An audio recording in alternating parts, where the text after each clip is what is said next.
Hi everyone, I welcome you all on YourPedia, and today I'm sitting here with Professor Ashok Agrawala in University of Maryland, and I'm very delighted and honored to be in your presence, sir. Professor Agrawala, you have graduated from very prestigious Indian Institute of Science, and you've done your masters also from there. After that, you did your masters and PhD again from Harvard University, and for last 50 years. You are in this very prestigious University of Maryland. So 1971 you joined this university. So it is glorious, very glorious academic journey you had in this particular country. So Professor, I want to interact with you so that your journey, little bit part of that is shared with thousands of students and my viewers on my channel. Of course. So I welcome you on YourPedia, Professor, and I start with the first question about you. Which part of India you are from before you came from US? How was it? I came from Western UP, Okay. a town called Meerut. Okay. And so before going to Indian Institute of Science, I had completed my BSc degree from Meerut College, which was affiliated to Agra University. And then when I was 17, I left home and haven't gone back since for any length of time. So for 5 years after that, I was in Bangalore, finished my bachelor's and master's there. Then I came to this country in 1965 and at Harvard. So that's where I did my PhD. And believe it or not, my PhD dissertation was in what people call machine learning these days. Okay. But in 1970. Okay. So, and the other interesting part, I would say, of my journey, my BSc was physics, chemistry, mathematics standard. Okay. My bachelor's degree was in electrical technology, Okay. machines and transmission towers and all of those things. My master's was in applied electronics and servo mechanisms before the College of Control or School of Control started at Indian Institute of Science. I came at Harvard and my coursework was all in control theory. My PhD dissertation was in pattern recognition. And then in 1971, I joined Department of Computer Science. Okay. This computer science department is among the very first computer science departments that were started in this country. Okay. Actually, the department started in 73. So when I joined in 71, I joined the Computer Science Center, which in addition to providing the computing services for the rest of the campus, was also providing the educational program for primarily masters. And then in 1973, the department started. An interesting part in that was that in all these 50 odd years, I've never taught a course that I've ever taken in my life. So first semester I was asked to teach a course in computer organization. There were no books around at that time. And before that I used to be a Fortran programmer, reasonably good. So how do I teach a course about that? So I was attending the other section, learning the material and teaching in mine. In the class, whatever I was teaching, there was somebody who knew more than I did. So I became humble very fast. But you tell us if that's the case. Anyway, since then, I've been seriously engaged in teaching and research here. And of course, every 4 or 5 years, I keep changing my field because computer science is one of those things that keeps evolving, changing, modifying. To date, I have graduated about 50 odd PhD students. And I really take good pride that they are achieving all kinds of visibilities, notorieties, and things like that. So, Professor, 50 long years at one place, especially in the field like computer science, which has seen huge evolution in the past 5 decades. So, what made you stick to one particular place, one particular university, all these 50 years, Professor? And you're still quite active here.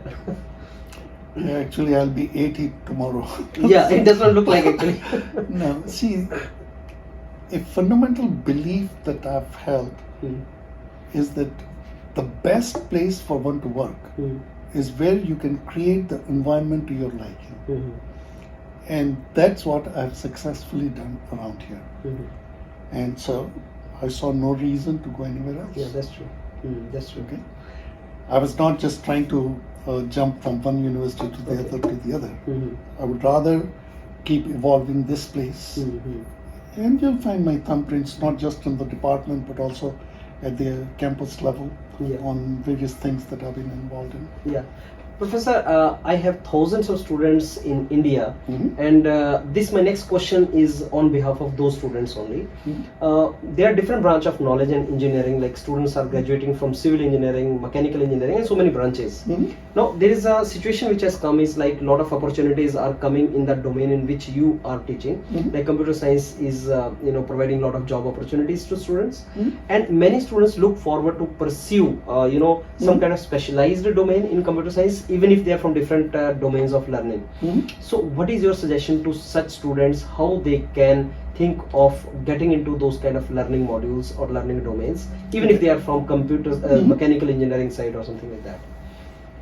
Let me answer that question in slightly broad context. Okay.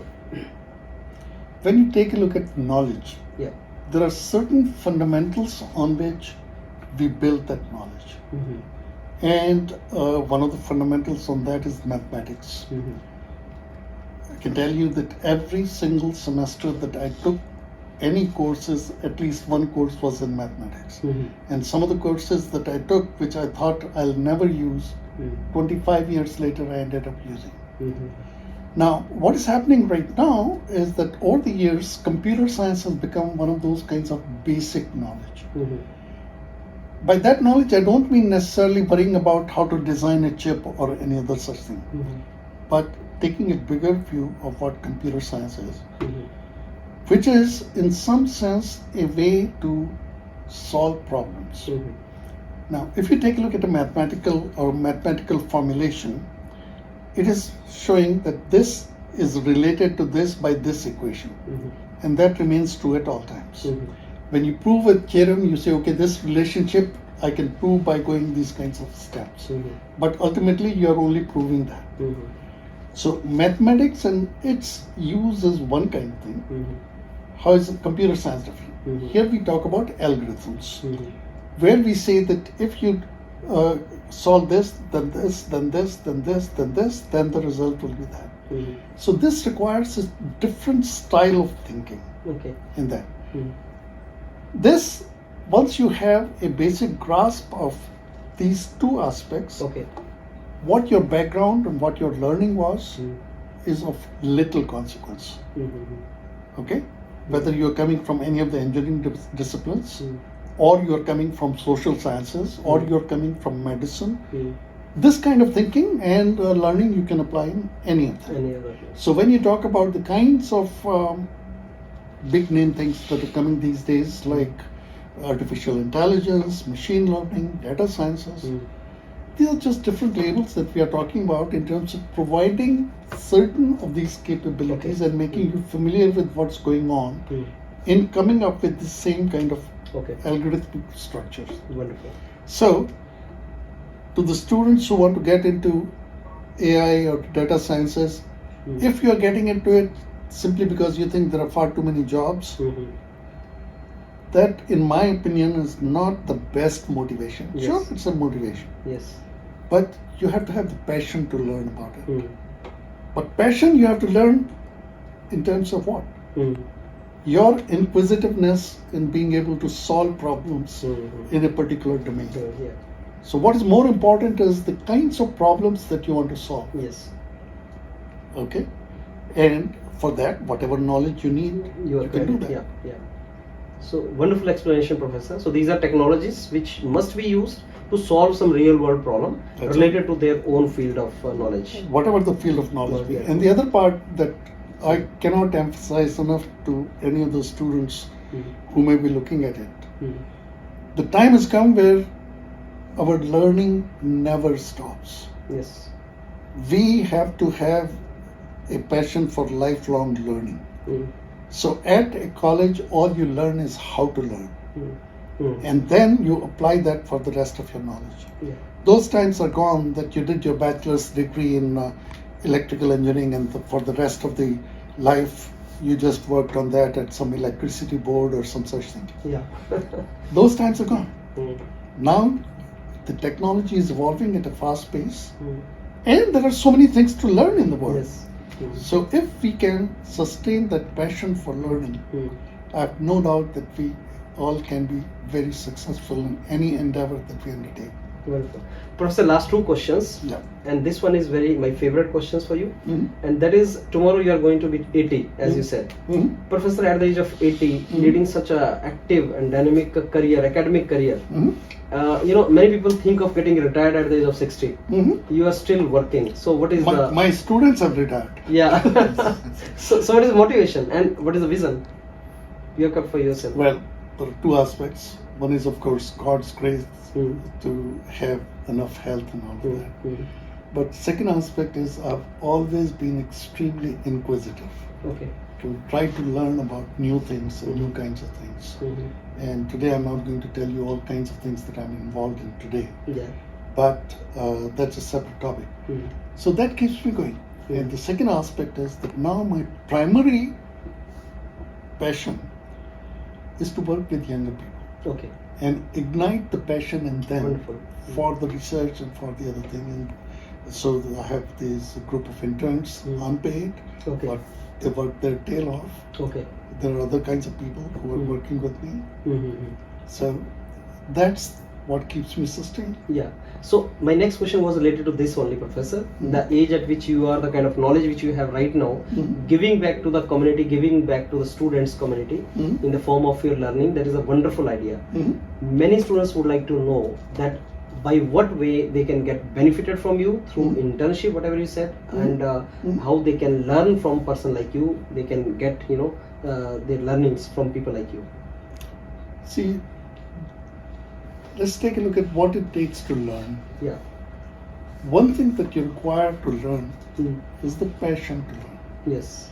And from what I remember of going to school in India, that passion doesn't get engendered that easily. Yes. So once you have to look inside yourself and see if you have that kind of passion. Once you have that kind of passion, then people like me can only point you to the direction that you can take. Heavy lifting you have to do. So are you willing to do that heavy lifting? Are you willing to commit the effort that may be required, which will be over and above whatever courses you are taking or whatever work you are doing, etc., etc. So it depends pretty much on that. Once you have that kind of passion, mechanisms will come in your way. They will be available. Yeah. Professor, my last question is what message you have for the students in India who aspire to come to this country and explore the opportunity for them in this country?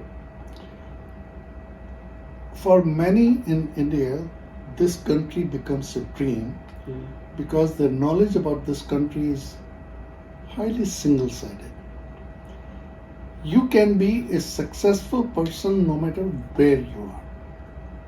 So, for that, the essential ingredients are your inquisitiveness, your initiative, your hard work, and your ability to learn. Yes. Now, if you want to come to this country, clearly this has lots of opportunities, lots of them. Yes. But you are among one of multiple thousands who want to come. So how do you distinguish yourself? So that's the distinction part that you have to bring about in your record, in the way you communicate, in the way you conduct yourself, etc. Wonderful. It was a great session, Professor, with you, and we all, me and on behalf of thousands and lakhs of my students and people from India, we wish you all the very best, Professor. You have made the name of India, you have brought a big name to India, being in this country. Last year, this university celebrated 50 glorious academic years of your presence in this university. We wish you all the very best, sir. We wish you best of your health, and we keep on seeking guidance from people like you in future. Thank you, Professor. Thank you so much.